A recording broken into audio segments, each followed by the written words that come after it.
Oh, now, this is a story all about how local soccer media got flipped, turned upside down. And we like to take a minute, so grab a beer so cold, and we'll tell you how we became electric gold. In White House, Tennessee, born and raised on the soccer fields was where we spent most of our days. Reading Mad Magazine and riding our bikes with a known propensity for rocking the mic. Now we're a trio of guys who are getting kinda old, cheering on the boys and gold with every bit of our soul. Screaming our heads off while drinking some beers, hoping to give Cincy and Miami something to fear. Now Evan, John and Ryan are kicking the facts about Nashville SC, and they'll never come whack.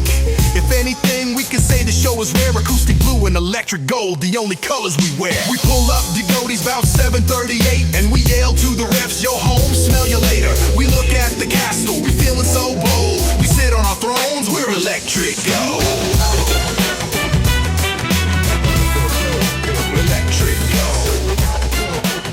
Welcome to Electric Gold, and I am bound and determined to make you be happy and have a smile on your face, no matter what happened this weekend.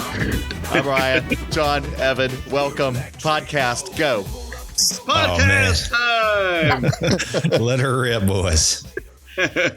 This weekend sucked. It sucked hard. Yep. And we'll talk about all of that, whatever. Try and spin it as best we can. I still think we've got a lot to be optimistic about, boys. Just in soccer, life, whatever. There's a lot to look forward to. And even though it was a traumatic weekend, I guess, as far as the NSC goes, it's still a very happy day today. We're recording this on Monday, April 7th. It's a very happy day. Do you know why? It's the most important day of the year, Ryan. It is the happiest day of the year. It is the greatest holiday of the year. Did you take the day off of work? I tried.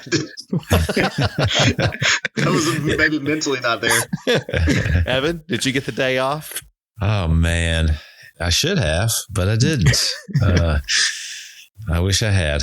Well, I didn't have it off either, but like you, John, in spirit, I was off. Right. And that's because it's National Beer Day. National Beer Day is April 7th. It's our most favorite day of the year, guys. Happy National Beer Day, everybody. Happy National Beer Day, boys. Yeah. Do you guys know the history behind National Beer Day? I do not. Well, listen, the whole history and story of it is really going to make you appreciate beer all the more. As if you couldn't appreciate beer a whole lot now, you're going to love it even more once you hear about this. And you're really going to come to the conclusion that beer got us out of the Great Depression and is maybe the key to a thriving American economy. Oh, I love this. Let me set the stage for you.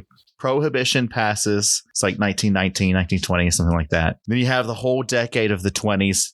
And what do we refer to the 1920s? Everybody always calls it, what? The Roaring 20s, right? Right. Yeah. Right. It's fondly remembered as a time of freedoms and excess and Gatsby and flappers, and everybody's having a great time. You know, ragtime jazz, you know, it's good times. I think marijuana use spikes during this time. Yeah. But by the late 1920s, things are starting to go awry. Okay. We've had prohibition for a while, and it has started to create some problems. The rise of organized crime. There's a lot of frustration with not having access to alcohol, and it's also causing some economic problems. It's created a loss of jobs and that sort of thing, people who are involved in that industry. So as we get into the end of the 1920s, and then we have the stock market crash and economic collapse and the beginnings of the Great Depression, people are frustrated on both sides of the political spectrum, whether you're a Democrat or you're a Republican. By the early 1930s, they're both running on a platform of reforming prohibition. Now, the Republicans originally passed prohibition. They were the more conservative party then, and they were pushing for prohibition in the first place, but they've even retracted by this point because they see the error of their ways. They see the effect that it's had on the country. So they were getting into the political races and the presidential race of 1932. Franklin Roosevelt coming along, big boy Roosevelt, with his big boy plans for the country, trying to get us out of the Depression. And one of the tenets of his platform is running on lightening the prohibition laws. He wants to make it to where we redefine what intoxicating liquors actually means, because that's the phrase that's used in the 18th Amendment. intoxicating liquors. And they want to redefine that to mean anything that is less than 3.2% alcohol. So you can make stuff that's up to 3.2% and still be for sale, acceptable legal beverage. All right. So that was proposed in Congress after Roosevelt got into office. A couple of representatives, well, I think one senator, one representative named Cullen and Harrison, they passed the Cullen-Harrison Act in 1933. This legislation basically legalized the sale of beer with an alcoholic content up to 3.2%. All right. That passed on April 7th, 1932, which, of course, we're honoring with National Beer Day. Yes. All right. When Roosevelt signed the act, he said, I think this would be a good time for a beer, as he signs it. but it's Franklin Roosevelt, and he was like an upper crust New Yorker, so it's more like, I think that this would be a good time for a beer. More FDR impersonations, please. Yes. So anyway, this one brewery, to thank the president for making this change, sent him a couple of crates of beer that were delivered at midnight or like 12:01 that day. And it was an armed truck that delivery drove to the White House. They were actually unloading this beer, but the president was asleep, so he wasn't able to receive it. Oh, no. Great planning. Anyway, so one of the Marines who was guarding the truck actually broke open the first bottle and drank it, and it was a big photo op, and it was all in newspapers across the country and stuff like that. I love it. And also, this is interesting. On that same day, April 7th, there was parades through Washington, D.C., and Anheuser-Busch, they introduced the Clydesdales on this day. Oh, wow. They paraded them down Washington, D.C., and delivered a case of Budweiser to the White House as a gesture to celebrate the return of legal beer. And the Clydesdales, that's where that came from. Oh, my gosh. Parading on April the 7th, National Beer Day. So after all of this happens, the results of this, the economy booms, guys. I'm telling you, in just a few months from the time that the Cullen-Harrison Act passed, tens of thousands of jobs were created. Breweries reopened almost overnight, and related industries like trucking, bottling, agriculture, hospitality, they all started to see rapid growth.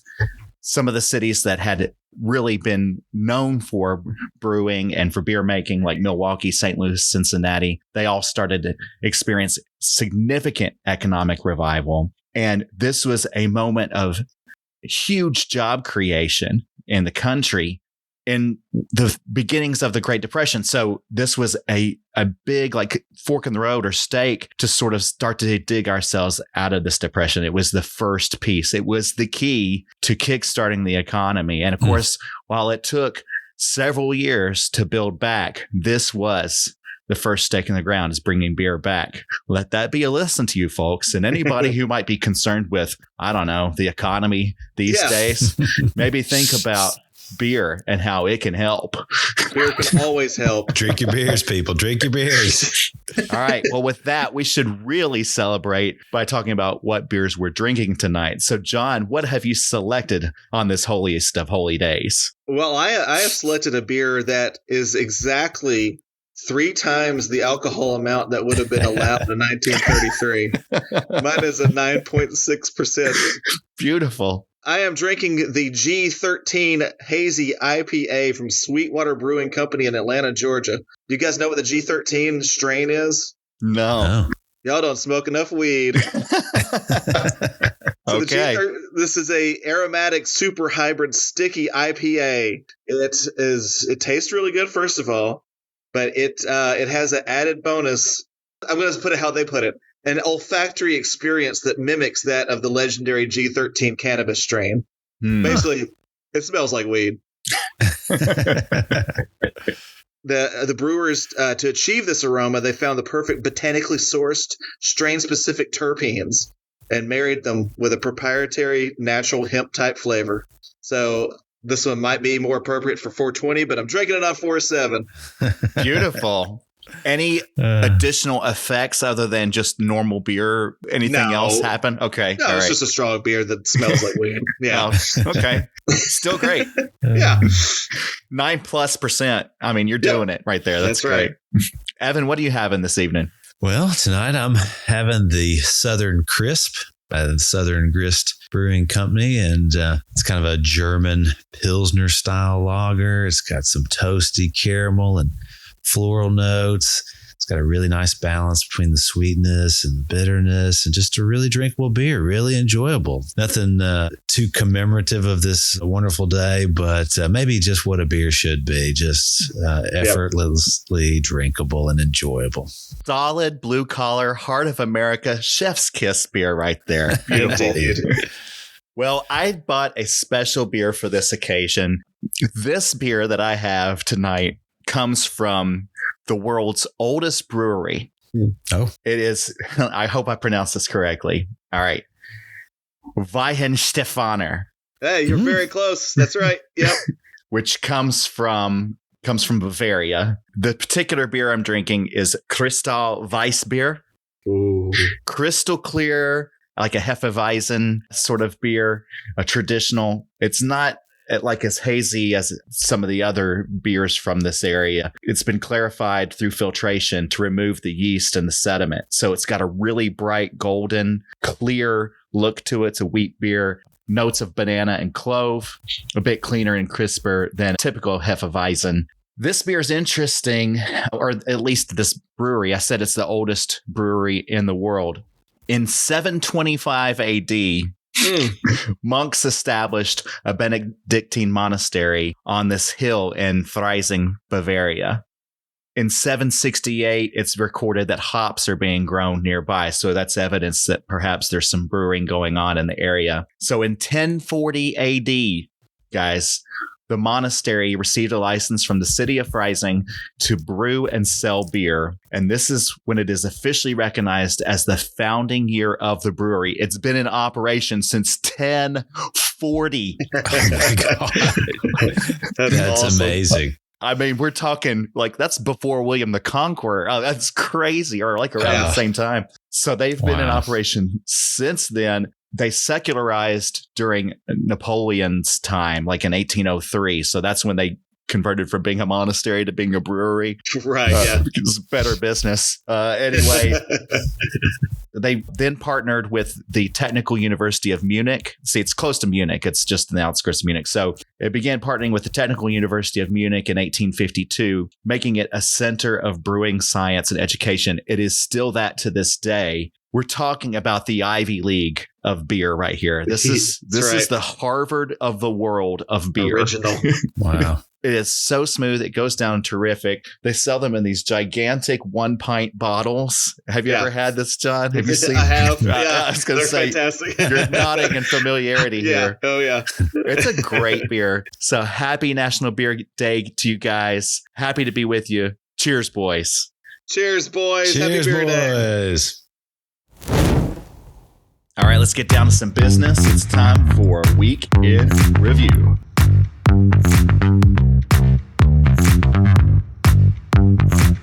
Nashville SC hit the road this past weekend, paying a visit to Charlotte FC for a Southern Soccer showdown. For NSC, the team was looking to bounce back from their late collapse at home to FC Cincinnati, while Charlotte was aiming to uphold their home winning streak, having won all 3 of their prior home games this year. The first half was coming up all electric gold and acoustic blue. Andy Najar returned to the starting lineup after a couple weeks away for international duty, and Gaston Brugman started in the midfield once again as well. In the first half, Nashville dominated possession, 54% to 46%, shots, 8-1, and shots on goal, 5-0. And probably most importantly, Captain Hani Mukhtar nailed a cross from Dan Lovitz into the net, capping off a beautiful sequence of passing in team soccer. It was redemption for Mukhtar, who faced significant criticism of his inability to finish in the Cincinnati game.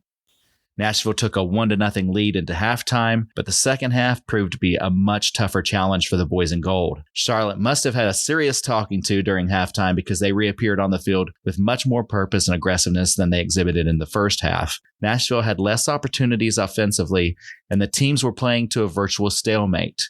And then everything came to a screeching halt in the 72nd minute when defender and captain Walker Zimmerman dove to head away a ball serviced into the Nashville box at the same time that Charlotte forward Kerwin Vargas was executing a bicycle kick to attempt a shot on goal. Zimmerman got to the ball first, but Vargas kicked Zimmerman square in the face. After several minutes down on the field, Zimmerman was carried off by stretcher in a neck brace with a bloody face to boot. The Zimmerman injury clearly shook the away side, as Nashville never stabilized from that point. Charlotte stayed on the offensive, and their talented forward Wilfried Zaha earned a penalty in the box after being taken down from behind by Andy Najar. Zaha easily converted the penalty to tie the game, and just 5 minutes later, Charlotte was on the attack again. Joe Willis charged towards the top of the box, but was beat to the ball by Aiden Toklamati, and the NSC defense collapsed without their leader. Toklamati put the home team ahead for good. Now losers of 2 in a row, Nashville SC slides to 9th place in the East with 3 wins, 3 losses, and 1 draw, and a goal differential of +3, while Charlotte climbs to 4th place with a record of 4 wins, 2 losses, and 1 draw, and a goal differential of +5.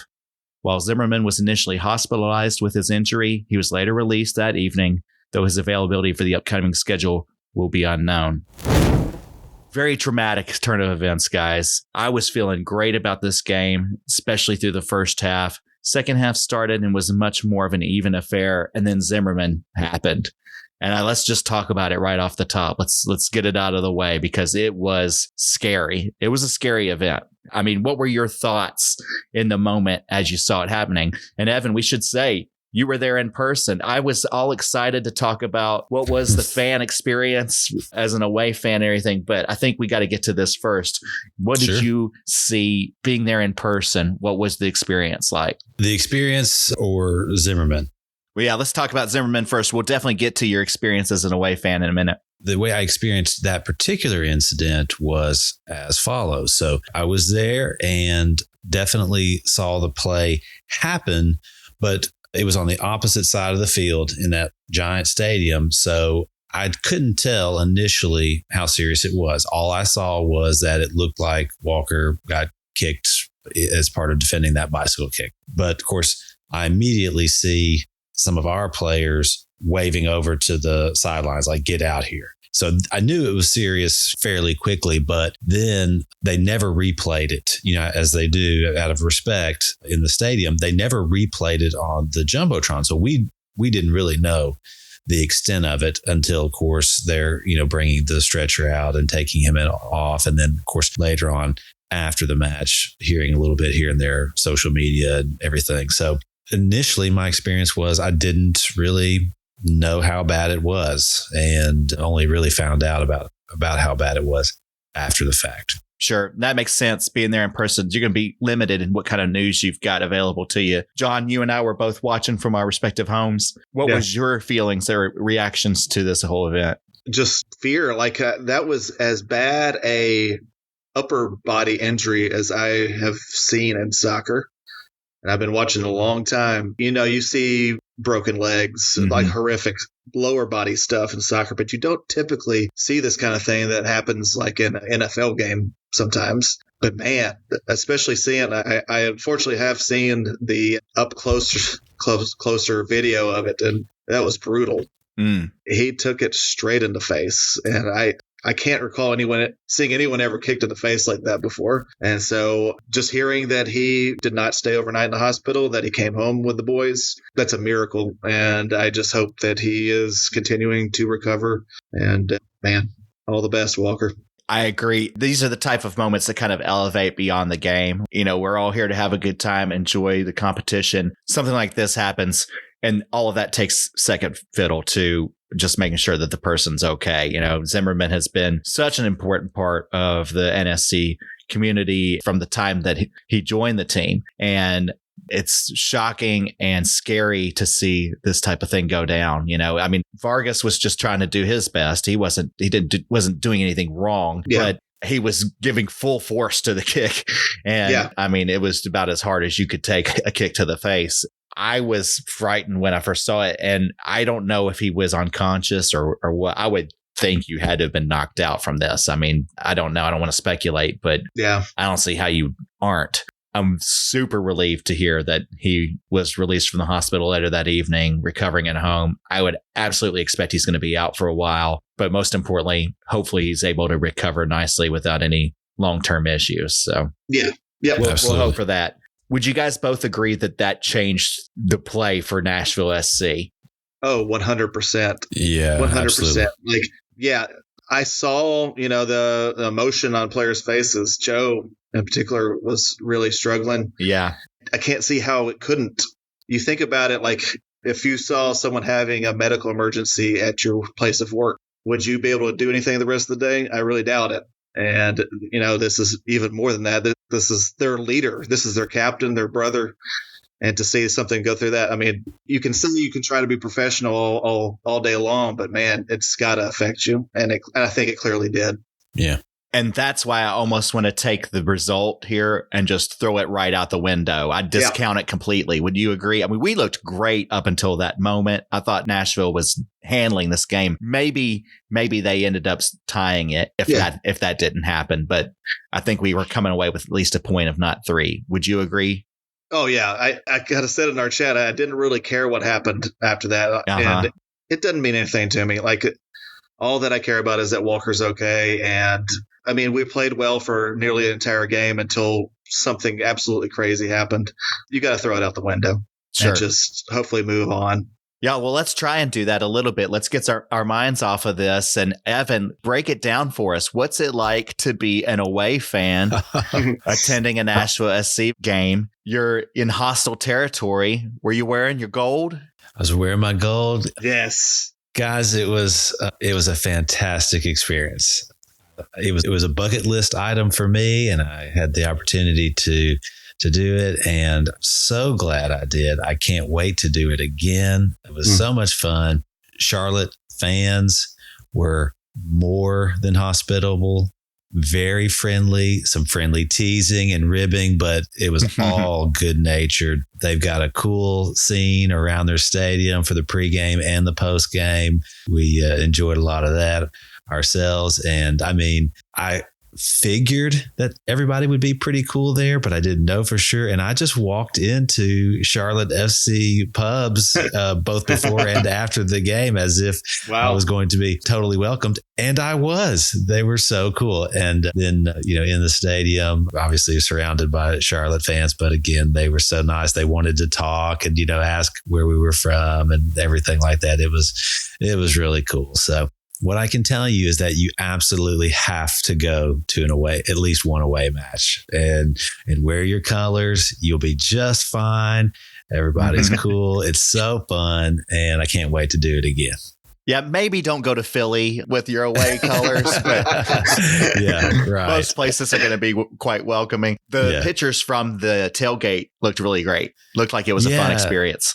So this is really cool. So when we were waiting to depart at our gate in Nashville, we ran into a couple of other NSC fans. John, I think you at least probably know them. Ryan, you may know them too, but Logan and his wife, Kate, who is one of our capos. And I believe they said they are in the roadies, I think is what they said. At least one of them. Yeah.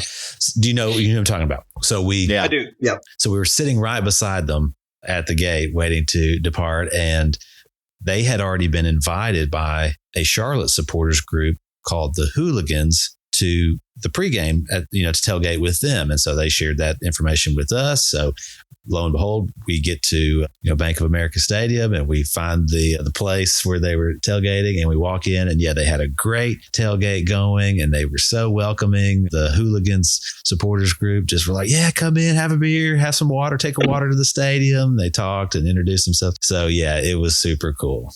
Wonderful. That's awesome. Did you have any barbecue in North Carolina? I did not have any barbecue, but I would like to tell you about, and you guys, I don't think I have mentioned this beer on the pod before. Forgive me if I have, but it is a killer beer. And it just so happens I'd had it before, but I didn't know until this weekend that it's actually the official beer of the Charlotte Football Club. This is the Pernicious IPA by Wicked Weed. Have you guys had this beer? Oh, yeah. my God. It is so good and quite strong. It'll kick your And- ass. Oh, nice. Yes. So I did have a few of those throughout the weekend. I had some great meals. I had some birria tacos at Dos Caminos in Uptown.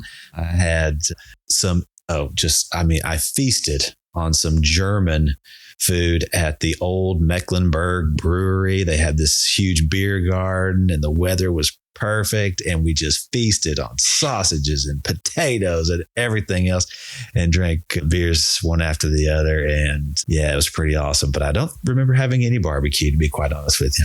It's okay. I was just going to say Tennessee barbecue is still better. So Oh, it has to be. Yeah, Has to be. definitely.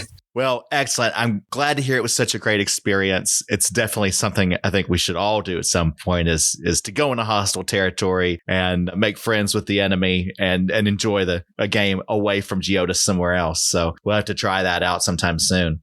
All right, guys, let's keep things moving here. Let's talk about the best thing that you saw all week. It's time for Oh, Hell Yeah.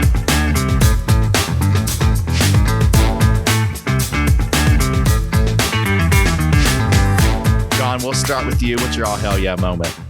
I'll start with the obvious. Our goal was a thing of beauty. It was a beautiful build-up. It started with Ahmed Qasem basically playing right back, recovering the ball deep in their territory and beat 2 or 3 people down the sideline. And all of a sudden, everything opened up. From there on, it was a one-touch into the middle for Gaston Brugman, who then had one excellent touch out wide to Sam Surridge. Surridge held the ball for a Dan Levitz overlap. He played the ball slightly behind Levitz, but then Levitz crossed it in, and Hani mopped it up after a goalkeeper spill. But, man, it was a thing of beauty. I love a team goal. Those are my favorite kinds of goals, when you have like a move that takes up half the team and goes the distance of the field. To me, that is why we call it the beautiful game. And that moment had me standing up screaming, "Oh, hell yeah, more of that." That whole first half was some of the best soccer I've ever seen Nashville SC play. I'll just say it. And that sequence was amazing. And there was a sequence a few minutes before then that was a beautiful sequence of team ball as well. The ball was just going back and forth across the field. Team was working together. They were in complete sync with one another. It was amazing. And of course, old Tag Seth is the straw that stirs the drink, isn't he? I mean, Yes. he's everywhere making it all happen. Qasem's incredibly important to all this. And Hani looked like peak Hani. I mean, in that first half, he looked like MVP Hani Mukhtar. He really did. It was amazing. So exciting. All right, Evan, what's your all hell yeah moment? It is the finish, the open play goal, the first by Hani this season. You're right. Both of you guys are exactly right. The team play and the build up, the just excellent chemistry that these guys are showing to move the ball upfield, get shots on goal from all different locations, multiple players taking shots on goals. All that is so true and perfect, but I'll just spotlight that finish. Hani, he's moving into the box and his defender is right beside him as the ball is moving from Surridge to Lovitz.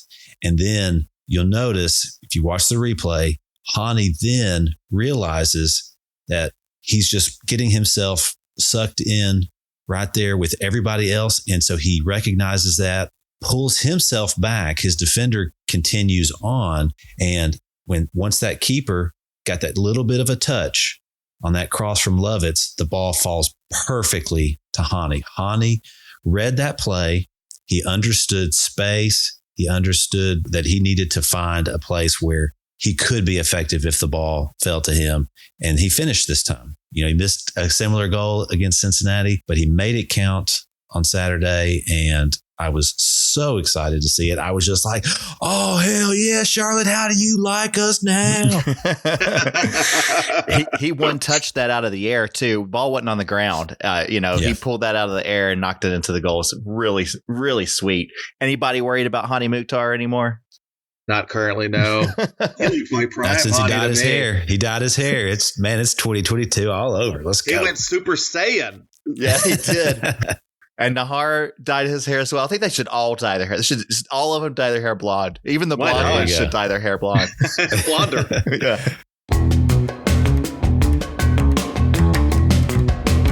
Okay, I think we can all agree, if we do all hell nah, that, of course, the Zimmerman injury is the all hell nah moment of the season. So, not counting that, let's go for an all hell nah moment from you, Evan. What was it? Yeah, I put an asterisk by this because, like you guys said, there's just no way that the Zimmerman injury isn't affecting everybody else for the rest of the game, kind of in their heads about it. But it is the silly foul by Nahar there to give up the penalty. So it was a terrible mismatch, him against Zaha on a ball coming in the air. So no fault for him losing out that aerial battle. But once he is beat, he has to know that any contact he makes on Zaha there in the box, and Zaha's going to go right down. Yeah. And Zaha was in no real position to take a good quality shot at that moment. We had 2 or 3 other defenders kind of collapsing on him, probably would have, made the play there. Nahar did not need to make that contact. Zaha saw the opportunity, felt it, went down, wins the penalty kick, and the rest is history. Yeah, he's got to trust the defense to handle it from there. He got beat. Don't try and make up for it with some kind of risky play. Right. Oh, hell no, Nahar. Just let your other guys take over. I agree. Yeah. John, you got any additional hell no's for us tonight? I do, and I hate to say it, but Sam Surridge is not playing well. Oh, okay. To me, I know he was involved in the good goal. He was involved here and there, but there were a few opportunities for him even after we went behind, especially the final one. I think it was like the 100th minute because there was so much injury time. Schaffelberg broke down the left side after coming on and set it up on a platter for Sam. He was so wide open. There was actually 2 different things he could have taken a touch and then tried to shoot, or he could have swung it. I can't remember who was beside him, but maybe Till. But somebody was open right beside him too. It was an easy opportunity, and he's just I don't know. It's like it's happening too fast for him. I think we've noticed that in a few games where he's not slow. The game isn't slowing down for him in those opportunities when you need to score. He's basically not doing what Hani did on his goal, which is, seeing the play happen before it happens and take that little bit of time for yourself to make the goal happen. So, yeah, his few misses, I was like, oh, hell no, Sam. You got to make these goals count because that's what you're on the field to do, is get these finishing touches. He should be doing little tap-ins, just goals from a foot away. I really hope he gets with it. So how do you treat this diagnosis? What do you do about this? Because we've seen him get streaky before, get hot, in other times, but he's definitely struggling right now, it seems like. What do you do for a player like that? I don't know. I don't know if it's a thing where he's just in his head, where he knows he needs to be scoring more goals because that's what we're paying him a lot of money to do. Possibly just simplify the game for him. Just tell him, you need to be the poacher in the box. Don't worry about coming out wide or tracking back as much, because he does get involved, and you can see he almost fights too hard. He's like, oh, I need to get more involved in the game. He maybe drops back too far or starts chasing people around where he doesn't really need to waste that energy. And maybe he just needs to simplify his game. Yeah, that sounds like a good prognosis. And I want to throw an honorable mention, hell no, to Ahmed Qasem. I thought he played a pretty sloppy game. He was responsible for a couple of fouls that set up free kicks that put us in danger. For the second game in a row, it's just kind of seemed like he's not putting his whole heart into it. He's maybe the most talented person on our team, but I wasn't thrilled with what I saw on the field. Did you guys feel the same way? Is this just me, or is it everybody seeing this? I have this read on him. He is just going to be one of these casual players that is occasionally going to drive people crazy. There are these kinds of players who they just never seem to be giving it their all. And he is one of them. I think it's just the way that he is. He has ice in his veins. He's cool. But like sometimes you're like, all right, man, you need to chase back and not be quite as lazy. Yeah. I don't know. I have this feeling that that's the player that he is in the time that I've seen him. Mm. Sometimes you're gonna get really pissed at Ahmed Qasem, but sometimes you're gonna be really happy with him. Yeah, he's kind of like the anti-Moyle, isn't he? Exactly. He is the anti-Alex Moyle. Yeah. If we could just combine them both into one soccer player, we'd have the perfect soccer player. We'd have Messi. Yeah, we'd have Messi. Basically. All right. Well, as customary this season, whenever we score a goal, we are taking the opportunity to name one of our favorite things in life. We're hoping to get to 50 this season as per BJ Callahan's goal for the team. We have done, how many goals have we scored so far? Do you know off the top of your head, John? This is the 10th. All right. This is goal number 10, Hani Mukhtar's beautiful goal that we were just talking about. And Evan, it's your turn to name one of your favorite things. So in honor of Hani's goal, it's got to be something beautiful. What do you got?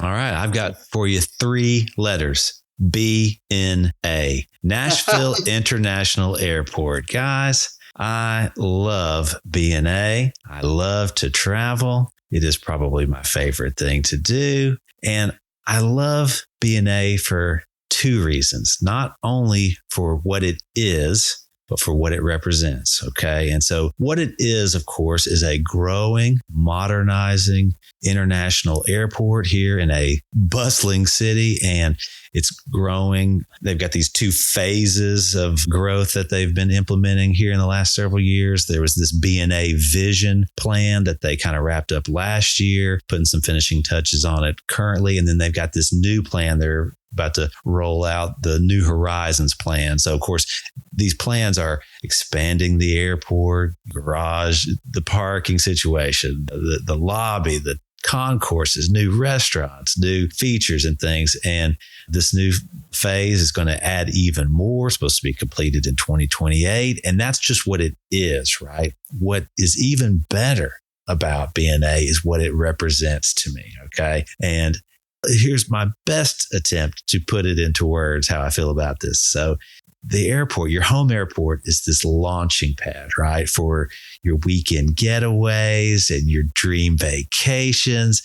And so there's all that excitement when you're there and you're heading out on your trip. And then on the back end, it also means coming home to see your loved ones that you've missed while you were away and having developed these memories that you'll take with you and looking at the photos that you took. And also for, I don't know about you guys, but for me, as soon as I'm back at BNA after the trip, I am already planning my next trip. You know what I mean? So that's what it represents to me. You know, it is a cool space. It's a growing airport, but man, it represents one of my very, very favorite things, and that's to travel. So anyway, in honor of Hani's goal, that is one of my favorite things. That is perfect. It is a fantastic selection. I do a fair amount of traveling with my job, and I've been to a number of different airports around the country. There are some really great ones. Detroit is excellent. Minneapolis is terrific, but none captures, at least none that I've been to, captures the real vibe of the city that it's in, like the Nashville airport. And I'm trying not to be a biased homer here. I'm trying to be objective, but you go to Nashville's airport, you go to BNA, and you've got Tootsie's and you've got Old Red and you've got all of these places around that represent Nashville. You hear people playing live country music through the hallways and through the terminal as you're walking through. It's great. I mean, that is exactly what you want in a Nashville airport. It's the kind of place I just want to hang out in, even when I'm not going somewhere. Yeah, I know, right? Yeah, 100%. I think you nailed it. That's a terrific selection. Well done. Thanks, buddy. Just be glad we don't have a shithole like O'Hare. That's all I want to say. All right. I could do a real good hot take on airports and what is the crappiest ones in the country. Bring it. Yeah. Yeah. But instead, I'm going to let you guys go. It's time for the Nashville Hot Chicken Takes. My hot chicken take is that these owners got skills to shake, entertain the crowd and get on the field. 'Cause why the fuck not? Evan, we'll let you start. What's your hot take for the week? Gosh, right I'm almost willing to give up my hot take to you if you want to take it and roast somebody's airport. I mean, I love this. Well, Chicago O'Hare, for being one of the largest airports in the country and being like one of the hubs of American travel. I mean, this is a great country. We're the richest country in the world. And one of our flagship airports is a complete shithole that is way too crowded. Has next to zero great options for dining and spending your time. I mean, it sucks complete ass. And everything, I mean, there's like very few options to like sit down and have a drink or a meal or anything like that. And they close early and it's always packed and you're standing in line and it just sucks. It sucks. You're shoulder to shoulder. I hate it. Atlanta, you're right there on my list too. I hate your airport. Newark sucks.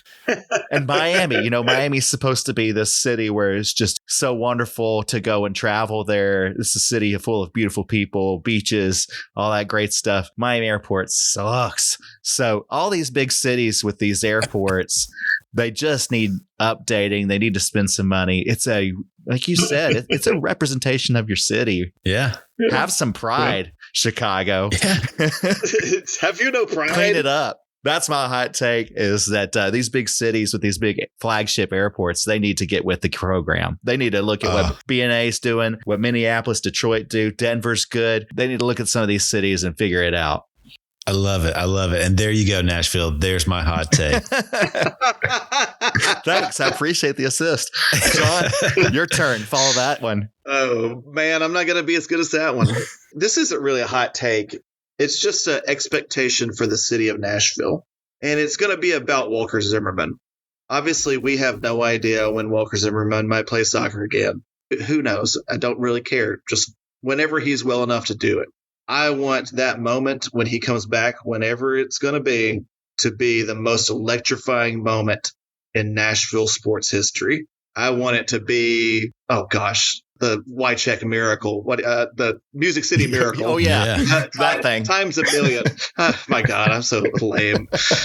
Anyway, actually, a moment that I would like to reference and what I'm looking for from Nashville is actually we've got NBA playoffs right around the corner, and I am a New York Knicks fan. And the New York Knicks have not won many basketball games in their existence. They've only won 2 championships. The first championship was on the back of a player named Willis Reed. And Willis Reed in the 1970 NBA Finals, their first ever championship, in Game 7, he was not expected to play. He had a very bad injury and had missed the game before. But Willis Reed walked onto the court at Madison Square Garden, and the crowd went ape shit. It was just the fact that he was there and just had this electrifying moment. He hobbled onto the court. He scored the first 2 baskets. He didn't do anything else the rest of the game. He was hobbling around. He shouldn't have been out there, but just through sheer inspiration, he inspired the crowd. The crowd carried the team the rest of the way, and they won the championship. I want Walker Zimmerman's return to Geodis to be a Willis Reed moment. I want that stadium to be so freaking loud that people on Broadway are turning their heads and like, what is that? I want a wall of noise. And I want Nashville. We got to show our appreciation for this man, because the way that he got hurt is the way that he always plays for us. Yeah. Sticking his head where it doesn't belong, not caring what the consequence is. It's what he's got to do to win a game. And if anything, I feel maybe we have taken Walker Zimmerman for granted these past few years, and we need to show even more appreciation for him. And that's not really a hot take. It's just my urging for Nashville. I want this to happen in the future. I love it. Let's do it. Let's rally the troops behind Walker.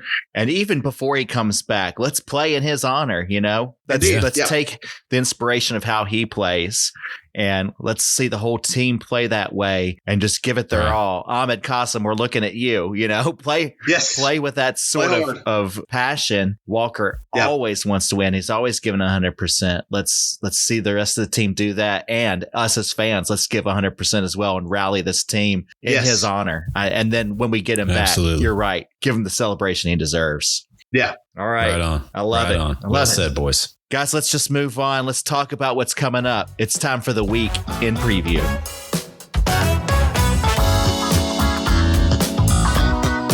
This weekend, Nashville will return home to the friendly confines of Geodis Park, where they will host Real Salt Lake, who are riding high after Diego Luna recorded a brace to lead them to an impressive home victory over LA Galaxy. Salt Lake currently sits in a two-way tie for ninth place in the Western Conference with LAFC, having won 3 games, lost 4, and tied none. Their goal differential is a -4. So far this season, Salt Lake has been impressive at home, but they've struggled on the road, having lost all 3 games they've played away from America First Field. They are, of course, led by the aforementioned Luna, one of the most promising young American players in MLS, and a member of the U.S. men's national team. Beyond Luna, scoring is hard to come by for RSL, and they give up a lot of goals too. So NSC is going to hope that they can weather the absence of Walker Zimmerman and break their 2-game losing streak. Fellas, with all that in mind, it's time for you to get out your dust cloth, open up the drawer, and pull out the old crystal ball.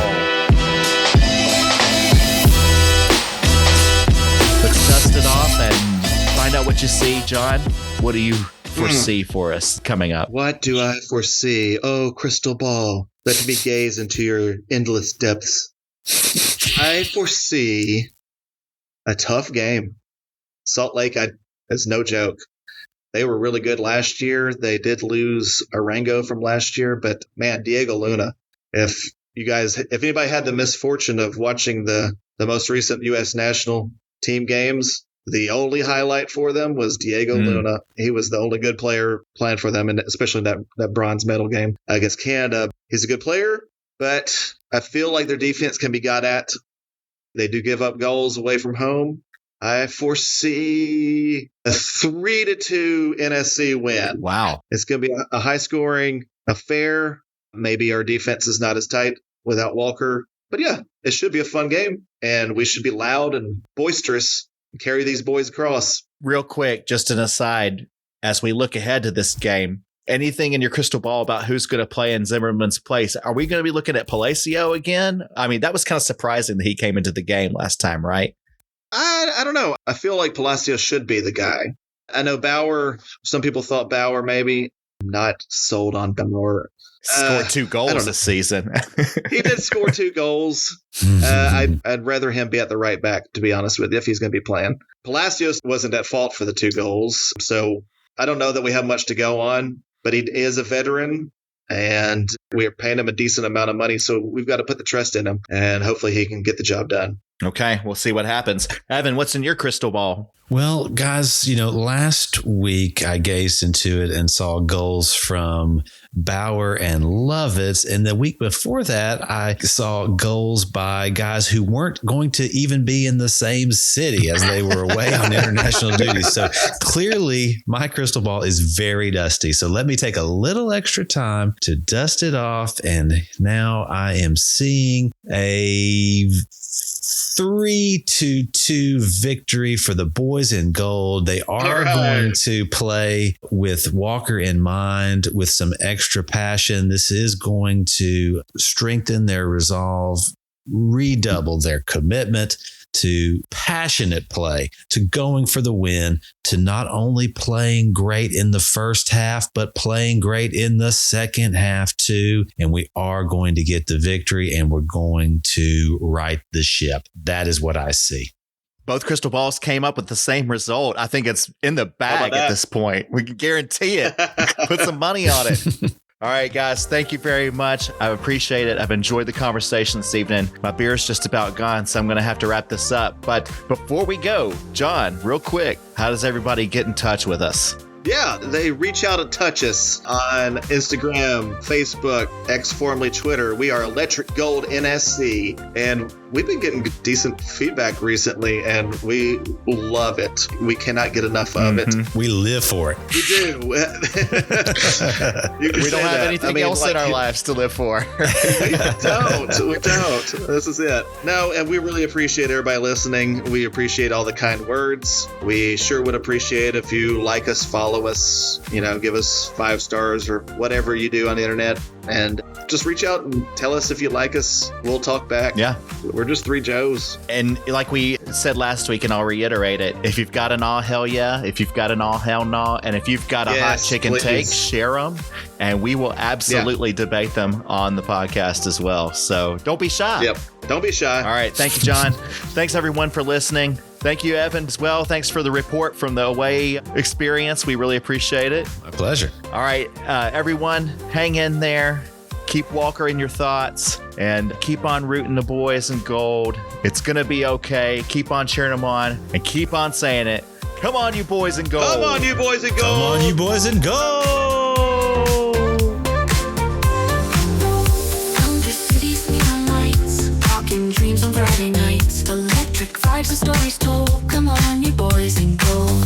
Waves of laughter in the air, podcast pals without a care, sharing glorious thoughts out loud. Come on, you boys in gold. Waves of laughter in the air, podcast pals without a care, sharing glorious thoughts out loud. Come on, you boys in gold. Electric gold. All right, time out. Salt Lake City is coming to town. Salt Lake City, where the most dangerous thing is caffeine. It's the only place where hot girl summer means wearing a tank top with sleeves. You can buy weed in Vegas, a gun in Idaho, and some judgment in Salt Lake City. It's what happens when someone says, let's make Denver, but boring. It's got the nightlife of a nursing home and the energy of a dentist's waiting room. The streets are so wide because even fun doesn't want to stay too close. In Salt Lake, you have to Google how to order a beer, and then you have to wait for a permit to drink it. There's plenty of ski resorts nearby, but it's the social scene is the real downhill slope. Listen, Salt Lake City, you guys seem like real sweethearts, real fine people, and we're so happy to have you visit us, but you're going down, and we got a little bit something for you, and it goes like this. Hey, Salt Lake City, you're a town that's famous for your beliefs. And while they might sound crazy to some, we've got no problem with any of that. You seem like decent folks, a little annoying, but mostly nice. Our only beef is with your soccer team. After the game, we could still be friends, so that you can get to know us better. Here's just a few of the things we believe. Believe that Dolly Parton created the universe. We believe that she sent Joe Willis to protect our going wall. And we believe that Taylor Washington is the nicest person who has ever lived. We are Nashvillians, and a Nashvillian just believes. We cannot just believe halfway. We have to believe in it all. Your problem is that you doubt us, and that is the reason you'll fall. We can't allow ourselves to have any doubt.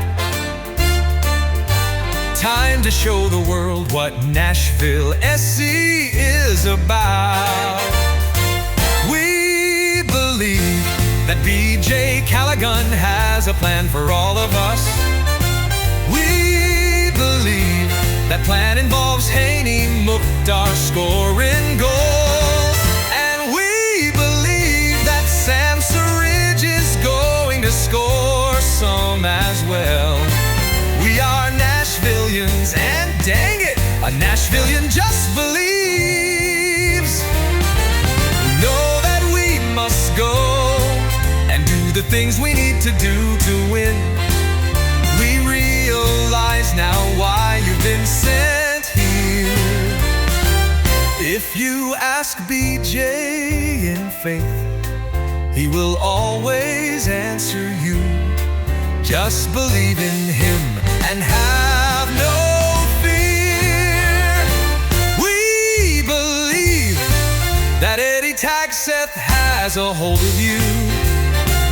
We believe that Walker Zimmerman does as well. And we believe that Salt Lake has absolutely no chance against us. If we believe it, Dolly will reveal it. And you'll know it's all true, you'll just feel it. You'll be a Nashvilleian. And by gosh, a Nashvilleian just believes. Oh, we believe. Oh, we believe. Oh, we